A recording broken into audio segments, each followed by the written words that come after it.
গেল। তুই লাথি গুতো মারবি, সমস্যা নাই তো, কোনো সমস্যা হলে আমি দেখবো। এই তুই কর্নারে যাচ্ছিস, বল নিয়ে দাঁড়া। ফুটবল খেলা শুরু হতে না হতে ইসলামিকের হাডুডু খেলা শুরু করে লাতিমা ছেলে লাতিমা। এ আমার মামা ছেলে হয় বুঝছো, এর একটু লাথি গুতো কম মারবা। ওর ওই হাতটা ধরে একটু টাইনে উঠাই দাও। এই ম্যাচে কিন্তু রেফারি মামা ছেলে আছে। এ আমার বল আমার বল, 200 ছেলে বেড়ে 200 আমার বল। আরে আমার কানসার শালার পুত।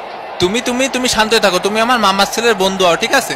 বেশি ঘাসবো না নে ভাই, বেশি ঘষা দেবো না নে। Best of luck. শালারা নতুন বুটে কাদা লাগাই দিছিস শালারা। আপনাদের এখানে বিরিয়ানি আছে নাকি? জাহিদ স্যার একটা বিরিয়ানি দাও এখানে, বেশি করে মশলা দিও। শালারা খালি একা একা বিরিয়ানি খায়। এ কাবাডি কাবাডি কাবাডি কাবাডি কাবাডি কাবাডি কাবাডি কাবাডি কাবাডি কাবাডি কাবাডি কাবাডি। এ বাড়ি এ পানিও তো খায় না, মুখ চাপে নেই। মাঠে এবার যায় তাকাও, মেসি রে সাইপে ধরবা। কি করবা বুঝিছো? মেসি রে সাইপে ধরবা। এ বস, আপনারা সাইপে ধরার প্ল্যানিং করতেছে আলাদা। এ পাশে একটা ময়লা ফেলা না, গামলা দাও, গামলা।